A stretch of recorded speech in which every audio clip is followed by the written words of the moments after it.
Un encuentro con su palabra, porque secase la hierba, marchitase la flor, mas la palabra de Dios permanece para siempre. Con ustedes, el doctor José Ricardo Arias Quintero.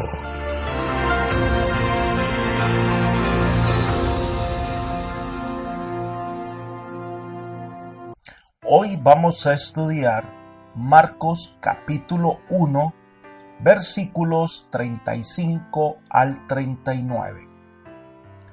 Jesús recorre Galilea predicando.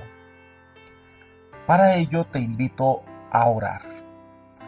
Padre nuestro que estás en el cielo, alabado, glorificado y exaltado sea tu santo nombre. Gracias te damos, Señor, porque tú eres un Dios bueno, porque tú nos ofreces perdón, salvación. Gracias por este día que nos regalas. Ayúdanos a vivir cerca de ti todo el tiempo. Queremos pedirte, Señor, en este momento que al abrir la Escritura, tú puedas enseñarnos, guiarnos, para que este mensaje pueda transformar nuestra vida. Gracias, Padre, por concedernos tu bendición, pues lo pedimos en los méritos de Cristo Jesús, nuestro Señor. Amén. Estamos estudiando el capítulo 1 de Marcos. Hemos estudiado varios aspectos de Jesús en acción. Por ejemplo, cuando cura a un hombre que tenía un espíritu inmundo, cuando sana a la suegra de Pedro. Y esa noche le llegó mucha gente de toda Capernaum y Jesús atendió a todos, sanándoles y llenando sus corazones de esperanza. Después de esta experiencia en Capernaum, comienza el primer viaje misionero con sus discípulos, en la sección que vamos a estudiar hoy, del versículo 35 al 39, donde Jesús recorre toda Galilea predicando el Evangelio. Leamos el versículo 35. Levantándose muy de mañana, siendo aún muy oscuro, salió y se fue a un lugar desierto y allí oraba. Recordemos que Jesús había pasado la noche anterior atendiendo a las personas que vinieron a casa de Pedro para que fueran sanadas. Herrera de Guay comenta: Jesús no cesó de trabajar hasta que el último doliente hubo quedado aliviado. Ya era muy avanzada la noche cuando la muchedumbre se fue y el silencio descendió sobre el hogar de Simón. Había terminado el largo día lleno de excitación y Jesús buscó descanso. Esto está en Deseo de todas las gentes, página 225. Pero aquí hay algo que nos enseña Jesús por el ejemplo. Nada podía sustituir el tiempo que Jesús pasaba en oración. La acción o las múltiples tareas nunca justifican el descuido en la oración. Jesús era el hombre más ocupado del planeta y jamás empezaba su día sin oración.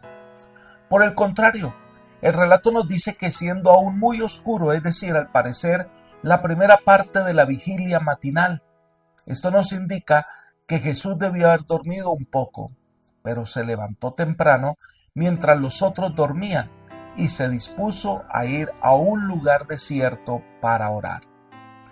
Jesús acostumbraba a apartarse a un lugar solitario donde no fuera fácilmente encontrado por la gente y dedicaba ese tiempo para orar, para recibir del Padre las oraciones pertinentes de su ministerio. Se destaca la vida de oración de Jesús. Su relación con el Padre era íntima y necesaria.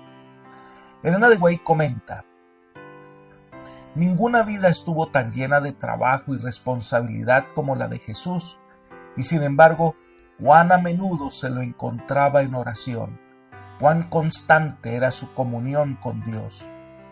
En una vida completamente dedicada al beneficio ajeno, el Salvador hallaba necesario retirarse de los caminos muy transitados y de las muchedumbres que le seguían día tras día.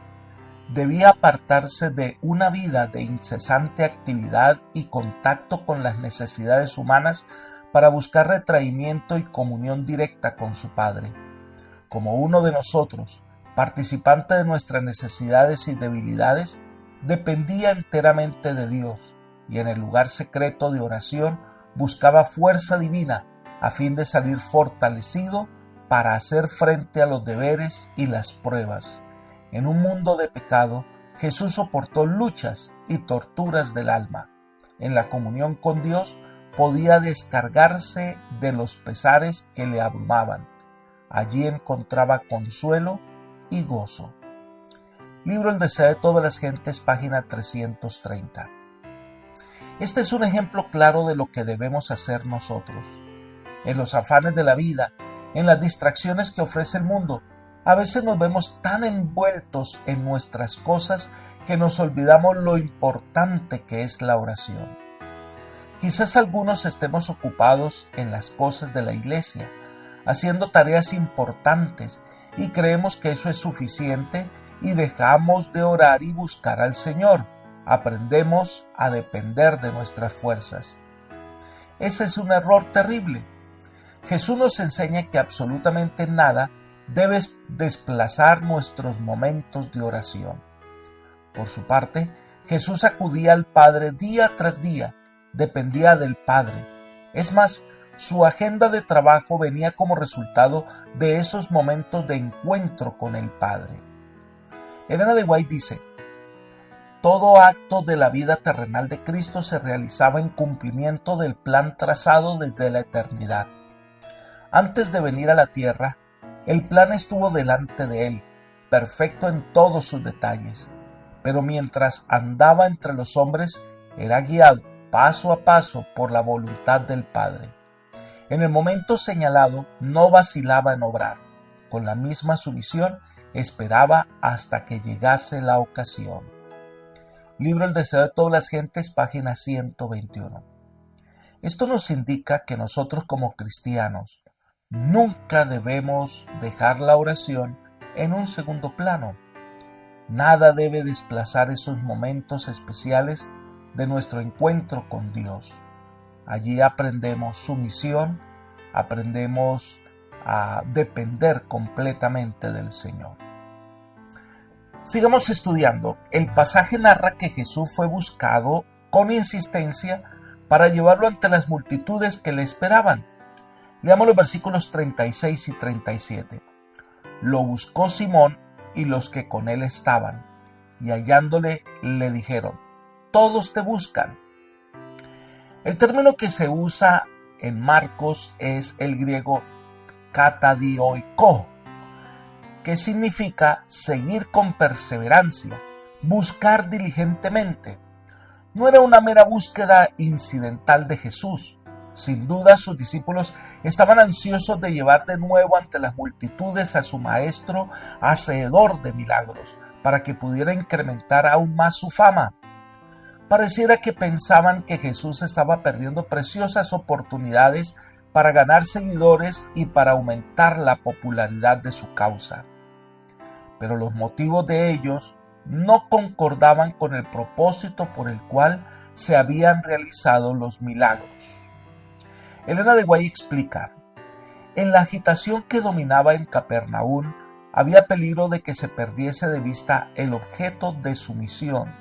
Jesús no se sentía satisfecho atrayendo la atención a sí mismo como un taumaturgo o sanador de enfermedades físicas. Quería atraer a los hombres así como su Salvador.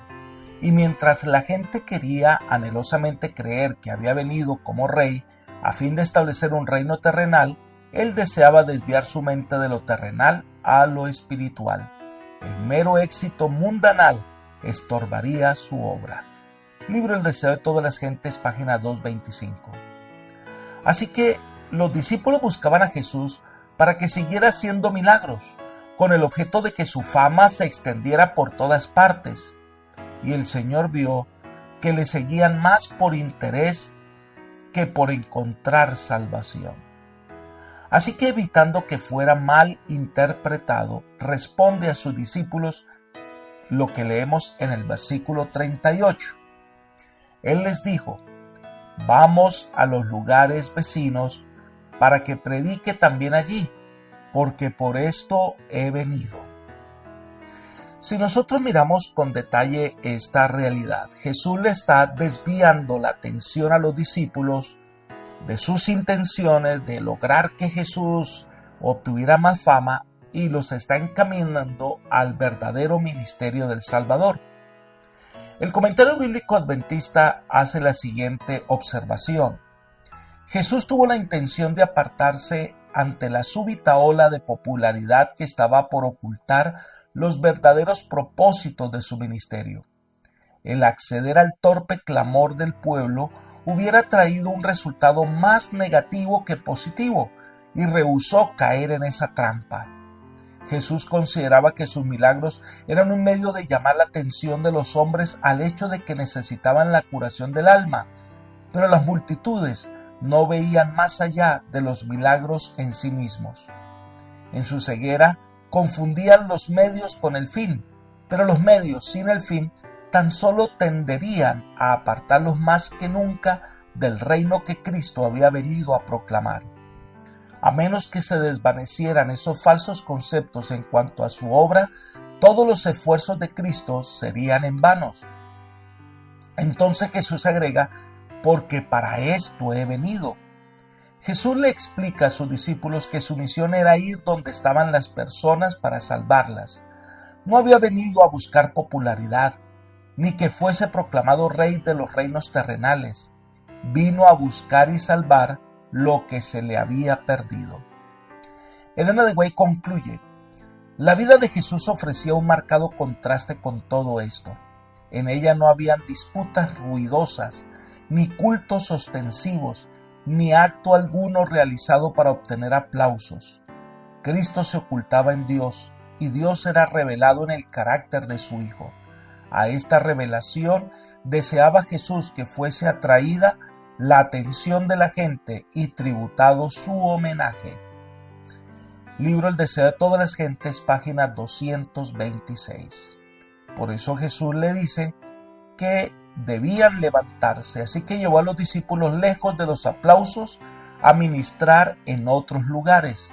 Leamos el versículo 39. Y predicaba en la sinagoga de ellos en toda Galilea y echaba fuera los demonios. Los comentadores ven que este es el primer viaje misionero que hace Jesús con sus primeros discípulos. En sus escritos, Josefo menciona que habían unos 200 pueblos y aldeas en Galilea, de modo que había amplia oportunidad para una extensa y prolongada campaña, lejos de las ciudades mayores que se agrupaban a lo largo de la orilla occidental del mar de Galilea. Al llegar a los diferentes pueblos, siendo un rabino reconocido, a Jesús se le pedía que participara en el servicio y hablara en la sinagoga, como ocurrió en Nazaret y en Capernaum.